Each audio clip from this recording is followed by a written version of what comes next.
see where I am at the 45 minute mark, and see how many I've got through, etc. But yeah, so I'm gonna start with the introduction. So there are plenty of movies or TV shows about cops who had insane undercover operations to bust all sorts of criminals. And while these tales seem too crazy to be true, some are real. There are plenty of real-life examples of cops going deep undercover in the pursuit of justice. Oh yeah, so this article is particularly cops that went undercover for years at a time. Sometimes in order to crack the case, law enforcement officials have put themselves in some serious danger and investigate from the inside. For undercover cops, revealing their true identity could not only cost them their job, but possibly their life. Cops who went deep undercover have taken down drug lords, hate groups, and even busted animal fighting rings. These crazy stories from undercover cops are true and often had huge impacts for all those involved. Cops who had insane undercover operations were often left shattered, isolated, and alone, rather than rewarded. So, FBI super agent takes down mobsters, dirty cops, and corrupt politicians. One of the most successful and prolific undercover FBI special agents of all time is Joaquin Jack Garcia, while other undercover operatives tend to lay low and draw as little attention to themselves as possible. Garcia used his massive 6'4", 300-pound frame to muscle his way into the ranks of several different crime families and into the circles of corrupt cops, often overlapping his investigations with numerous identities. For more than 2 years, Garcia posed as Jack Falcone, an associate to the Gambino crime family of La Cosa Nostra in New York City. His investigation resulted in the conviction of 32 gangsters, including several key members of the family. Concurrently, Garcia posed as a different New York-based mobster and concluded a 3-year FBI sting in Florida that brought down 4 dirty cops. During the same time frames as his New York and Florida operations, Garcia participated in 2 separate undercover operations in Atlantic City that targeted corrupt politicians and a Boston sting targeting corrupt cops. According to a veteran law enforcement official who worked with him, Garcia is, and quote, the best undercover agent the Bureau has ever had. While undercover, Garcia posed as a jewel thief mobster who also sold drugs. He's played his part so well, members of the Gambino crime family took him in, made him a top member in their administration.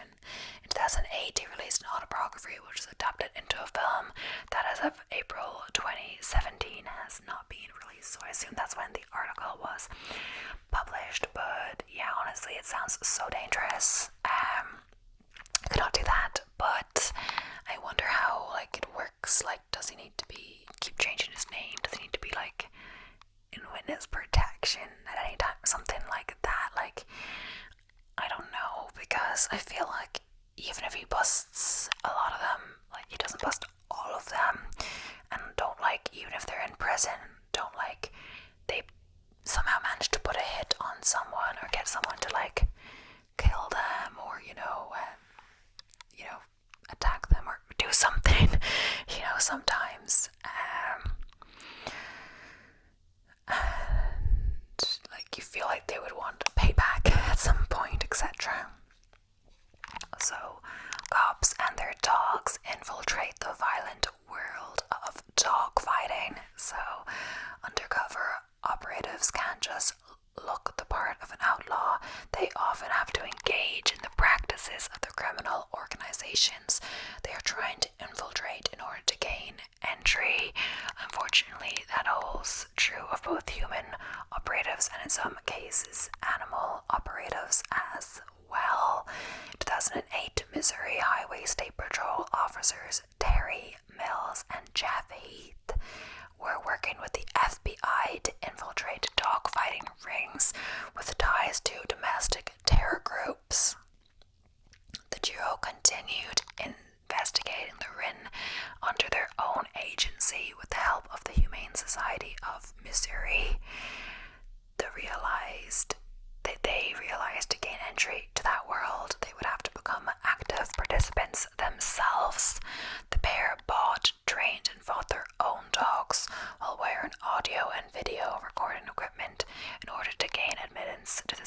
competitive, savage world of dogfighting. Thanks to their lengthy and bloody investigation, a multi-agency task force raided dogfighting and breeding operations in eight states, resulting in the arrest of 26 dogfighters and the seizure of more than 500 pit bulls. The officers said putting dogs in fights was a decision that required grave discussion, but they knew their mission was just when Tim Rickey, the head of the Humane Society of Missouri Animal Cruelty Task Force, gave them his support. For me, it was about doing the right thing, said Rickey. So yeah, it's a moral dilemma to try having to engage in the behavior themselves, in order to try to put a stop to further, pain and cruelty, I guess. Because, they wouldn't be trusted. If they don't do the activity themselves, it may be seen they have to be given admittance or trusted by the group in order to, gain access to the areas, or I don't really know what I'm talking about, honestly, but yeah. So, next up, a fake mobster crushed a mafia family single-handedly. So, to curb a wave of truck hijackings in New York City that averaged 5 a day, the FBI transferred Joseph D. Pistone to the city and set him up with a fake identity as a small-time jewel thief named Donnie Brasco.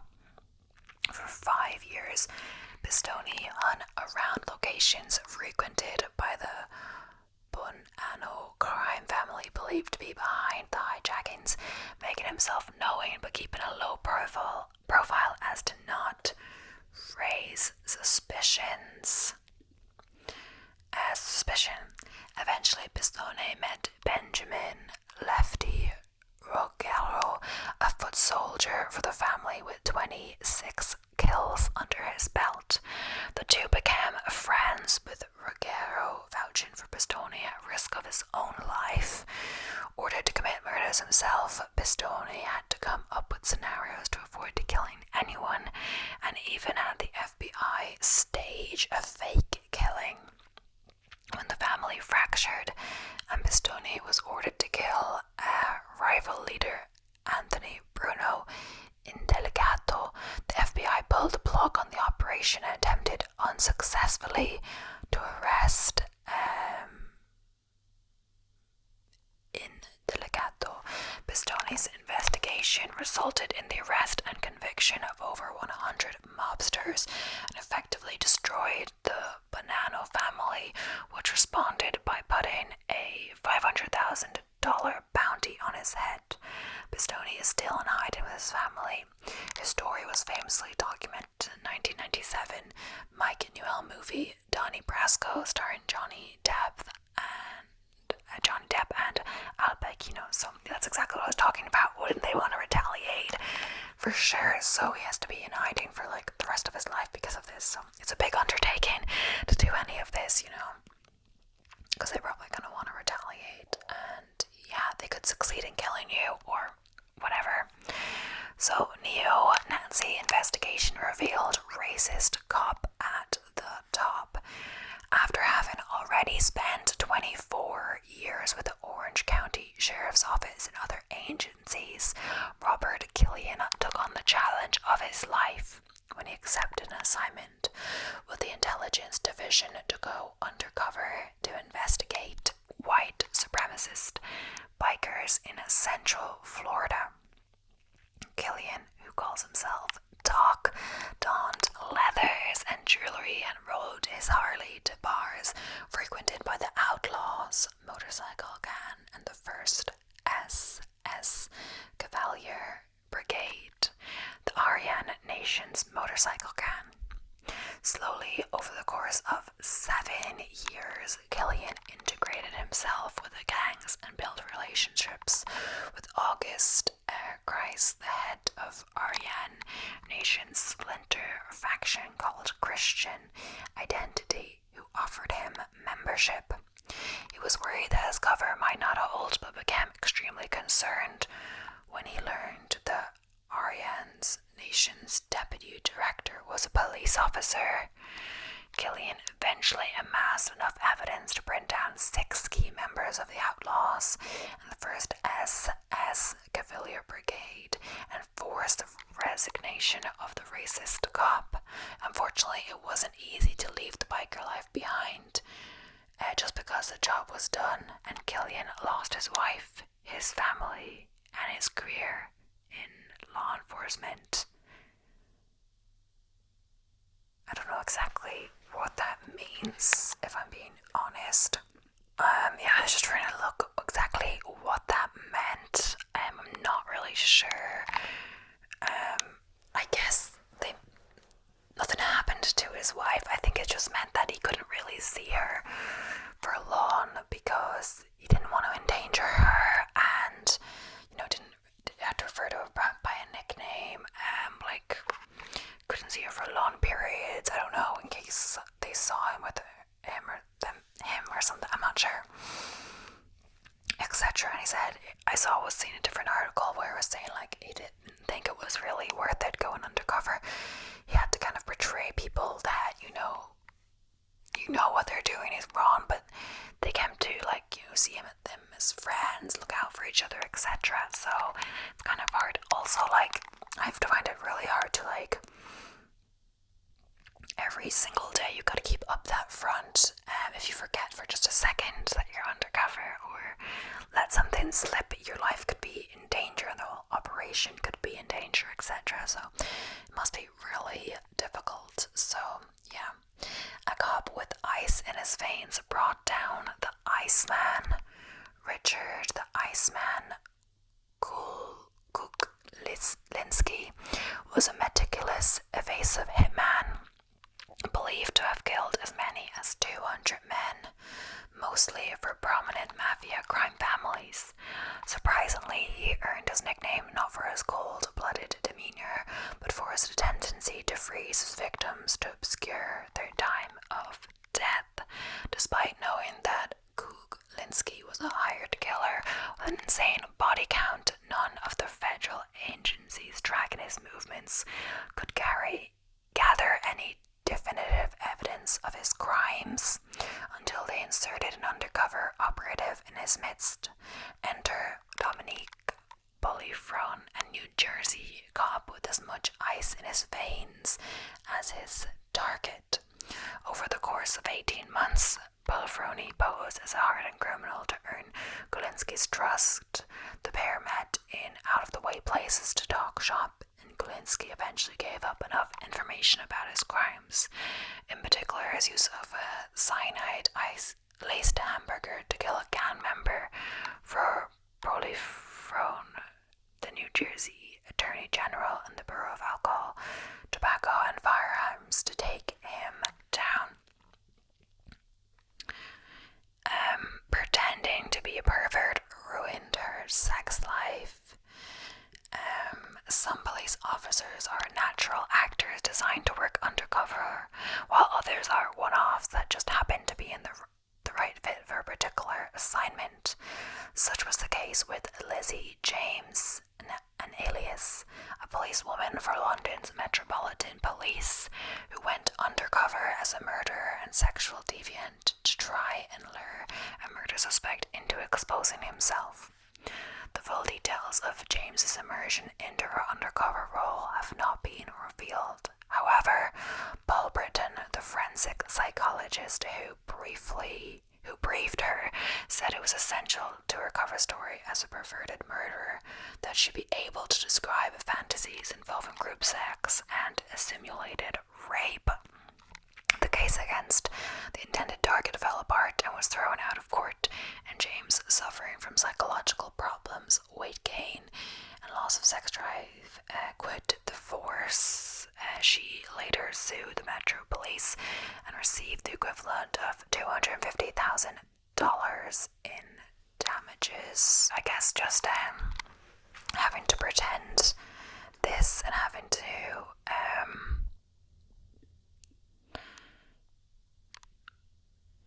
having to get into the role like that, can cause you long-lasting damage and effect.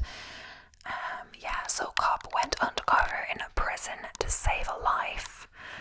When the target of an undercover ATF operation started asking around for a hitman to take out the informant that helped put him behind bars, the agency realized they had no other option but to insert one of their own undercover agents into the overcrowded prison to pose as said hitman. Lenny, an ATF agent with experience as an undercover operative, volunteered to do time in the prison as a convicted criminal in order to stop the convicted drug dealer from contacting someone else to pull off the hit. Though the operation was meticulously planned, Lenny admitted he didn't think this through, as he was being strip searched for admittance to prison, where not even the guards would know he was secretly an ATF agent. And despite things going wrong, a storm caused the surveillance system to black out, making Lenny vulnerable. Word got around to the drug dealer that Lenny was a hitman who made good on his promises, and he received the contract to take out the informant. News of the informant's faked death was inserted into a newspaper that was sent to the jail, and Lenny got the admission of guilt he needed from the drug dealer, who said on tape, "I love you, man, I owe you my life." The drug dealer got a murder solicitation charge added to his drug charges, and Lenny retired from undercover work. Okay, so undercover junkie now wants to legalize drugs. So for 14 years, Neil was haunted the alleyways of Northampton, England. Hair bedraggled, stomach sunken in, shoulders slumped, face sweaty, looking to score heroin. He was great at his job because of his propensity to sponge up the mannerisms and language of junkies. Woods loved the art of deception and thrived on the danger and estimates that his work resulted in upwards of 1,000 years of jail time for the drug addicts and dealers he busted. The job took a toll on Woods, however, not just because he had to leave his wife and children behind for long stretches of time and live in the grimy underworld. He began to feel guilty about busting people who were vulnerable, hopeless drug addicts. He was diagnosed with a form of PTSD called moral damage, brought on by memories of the pain and anguish of those he arrested. It's about having done bad things, and I have done really bad things, Wood told The Guardian. Woods left his job and now acts as an advocate for drug legalization as a UK chair of law enforcement against prohibition. Woods argues that drug policy should be about reducing not drug use but drug harm, a stance that has branded him as a traitor amongst his former brothers and sisters on the force. Cobb became vice president of Hog Heaven, so sitting behind a desk was not what William Queen wanted to do in law enforcement, so he accepted one undercover operation after another, infiltrating the Aryan Nation, the KKK, and other groups before landing the gig that made him famous. Outlaw biker with the San Fernando Valley Mongols. For 2 years he hung out in seedy bars, rode stolen motorcycles, and got into fights with competing biker gangs, eventually becoming a full-patched member and rising to the level of chapter vice president. Queen claimed to have abstained from doing drugs while pretending to be a Mongol, and describes in his book Under and Alone the true story of the undercover agent who infiltrated America's most violent outlaw motorcycle gang. The various ways that he got away with not doing them, but he admits to reveling in being as mean and as violent as he wanted to be, the baddest of the bad. Iceman's investigation resulted in the arrests of scores of bikers and the convictions of 53 gang members, and earned him the Medal of Honor, as well as celebrity within law enforcement circles and a movie deal. But if he had to do it all over again, Queen said he would pass because of the danger to his family and the fact the Mongols are bigger and ever thanks to his book. I guess bigger than ever thanks to his book. I'm not sure how to say it. Like he helped promote them, I guess you could say. So Narc became a junkie and sold his police gear for drugs. That doesn't sound good. So one of the biggest struggles for undercover police officers is keeping their real lives and their undercover lives separate.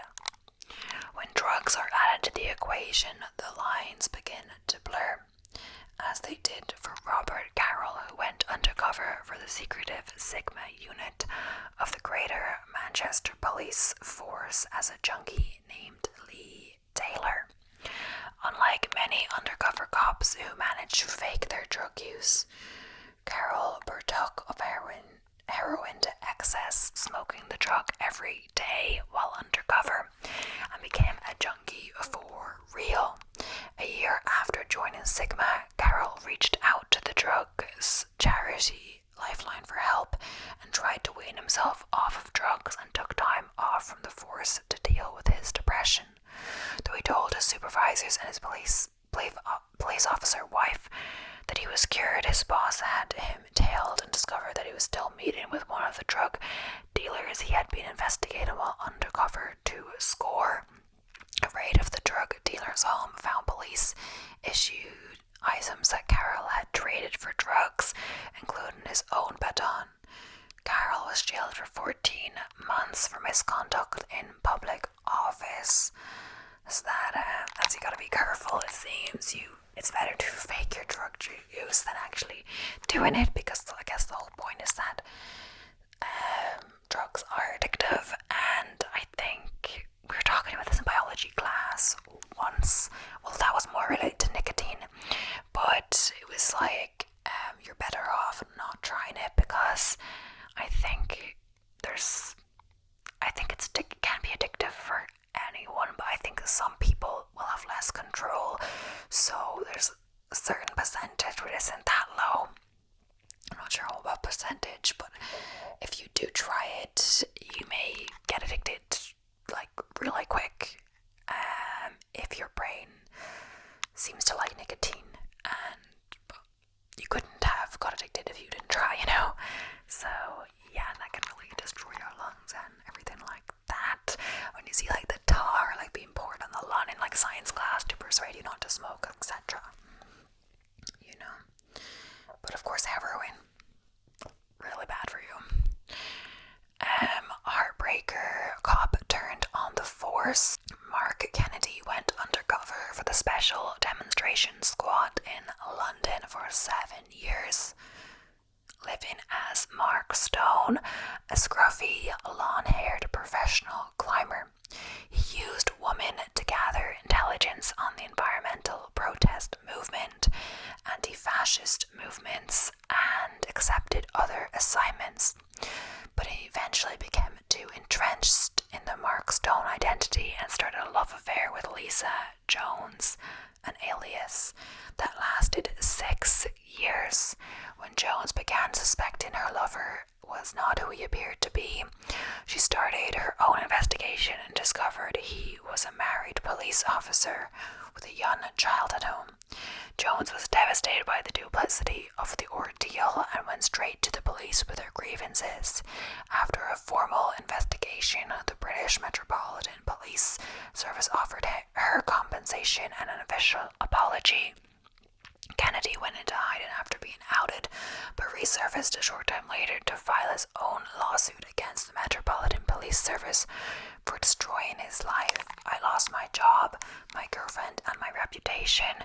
I started self-harming and went to a shrink who diagnosed me with post-traumatic stress disorder. So I'm not sure how they responded, the police, to that, but yeah. So $30 million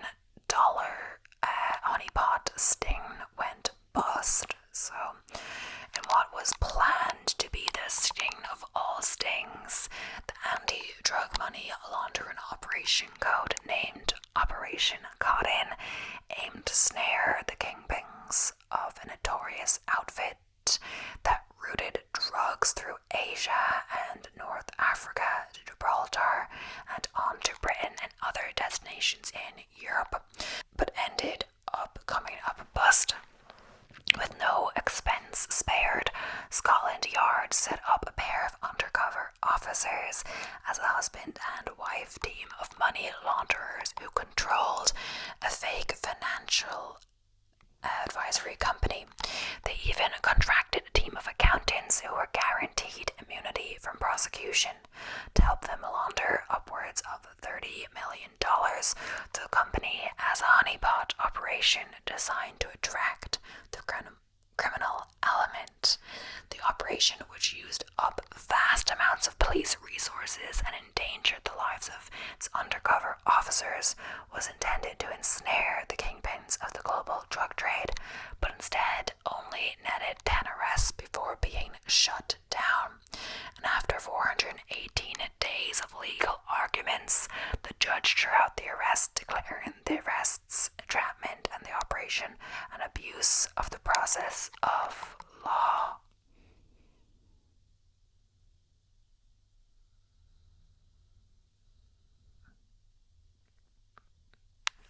Okay, I'm not really sure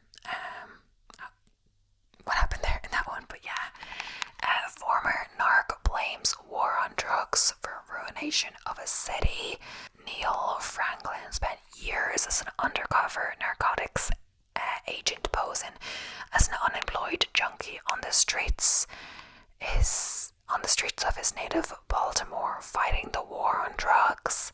At first, being a narc was a very exciting thing to do and a way to advance in the force, but he became increasingly disillusioned with his job. In disguise, Franklin would hand out at local bars where drugs were sold and turn the small-time dealers he busted into informants. At first, he thought of the people he arrested as the scum of the earth, but he eventually began to see the people he arrested as good people, just like anybody else. People with problems that were not necessarily out to hurt others. Franklin eventually concluded policing the drug trade rather than the drug trade itself sparked the violence that he was destroying in Baltimore. He noted street violence always spiked following arrests as young dealers fought over territory and overdoses increased when junkies were forced to find new sources of drugs of unknown potencies when their regular sources dried up. Now retired, Franklin serves as Executive Director of Law Enforcement Against Prohibition, a group of 3,500 former police officers, judges, and district attorneys who push for legalization of all drugs. So, undercover farm raids shut down raw milk operation. So, drugs, guns, murder, milk. One of the most bizarre undercover operations ever conducted. Targeted Amish farmer Daniel Alger's Rainbow Acres farm for milking cows and packaging, labeling, selling, and distributing unpasteurized cow milk across state lines. For over a year, undercover FDA agents posed as customers of Alger's unpasteurized milk, placing orders through the grass-fed On the Hill buying club. When Alger's milk was shipped to grass-fed On the Hill across the Maryland state line, the FDA were able to act against Alger for violation of the Public Health Service Act and the Food, Drug, and Cosmetic Act. FDA agents, in conjunction with U.S. Marshals and a state trooper, raided Alger's farm and discovered numerous portable coolers for shipping the illegal unpasteurized milk. A judge found Alger guilty of engaging in conduct that endangers the public health and safety of the populace and issued a permanent injunction prohibiting Alger from selling his raw milk across state lines. Okay, so next up, I'm only gonna do like 1 to 2 more because we're getting to the end of the video. So, I finished that article, so I have to move on to the next one for a little bit. So, Operation Chaos.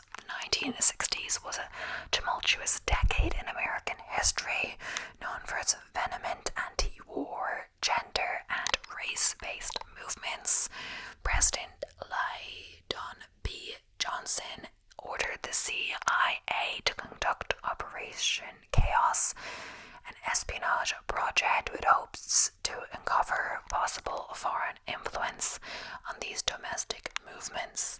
The CIA spied on over 300,000 American citizens, including the activist group Women Strike for Peace and the Black Panther Party.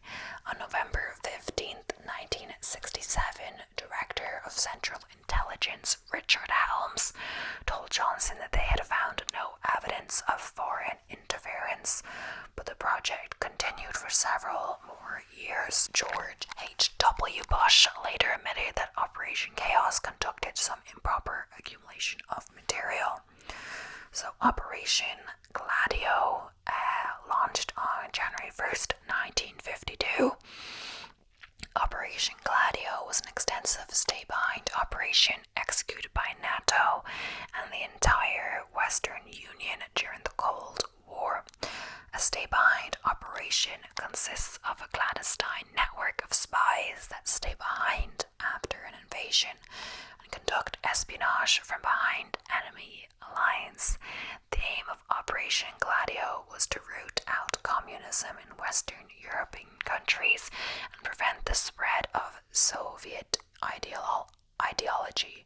The program has been accused of utilizing psychological warfare and endorsing right-wing terrorism, including the assassination of Eduardo Mondlane, the president of the Mozambique Socialist Party. However, these accusations have been vehemently denied by the U.S. State Department. So, and lastly, we're going to finish off with undercover operations. Just didn't work out. So the first, or I'm not sure how many going to do, but Operation Wheelchair. Vancouver Police Sergeant Mark Horsley had a simple but brilliant plan to put a dent in a gang of thieves that had been conducting a string of robberies on the east side of town in 2015. These cowardly bandits had been robbing disabled citizens in wheelchairs, and Horsley planned to catch them in the act by posing as a wheelchair-bound man himself. For 5 days he tooled around the city's most crime-ridden areas with money hanging out of an open fanny pack. The ploy attracted plenty of attention, just not the kind he had been expecting. Despite over 300 contacts with citizens, nobody robbed him. They gave him money instead. Although he was doing nothing resembling panhandling, many people just stopped to chat and see if they could help, and 2 separate people brought him pizza. Only one man reached for Horsley's fanny pack to zip it shut for him and tell him that he should be more careful with his things. Horsley even recognized crooks he had busted in the past, approaching him to see if he needed assistance. It would appear that either the reports of roving bands of wheelchair were highly overstated, or the Vancouver PD undercover unit has a serious leak. So Operation Have It Your Way. In 2016, Officer Nicole Fair had only just joined the Thurmont, Maryland Police Department about a month prior to her first big assignment. The tiny town of about 6,000 was having a bit of a problem with drugs, and citizens had reported dealing taking place out of local Burger King. As Fair was not well known in town yet, she was inserted into the fast food joint to go undercover as an employee and catch the dealers. For 2 months, Fair flipped burgers twice as long as she had actually worn a police uniform at the time, befriended fellow workers. Finally, she paid her when she got employees Tommy Lee Miller and Jonathan Moser to sell her goods. Speaking to the local paper, Fair said, "I was hired to help and protect the community of Thurmont, and that was what I was doing. You hear about all the drug problems, really feeling the effects of it. To be able to do something to directly address it, especially being a new officer, was extremely rewarding. The drug haul, 5 milligrams of marijuana, roughly $50 worth, and 2 pills. Thurmont, you can sleep easy." So I'm not sure whether they're saying it didn't work. I guess they're saying it's not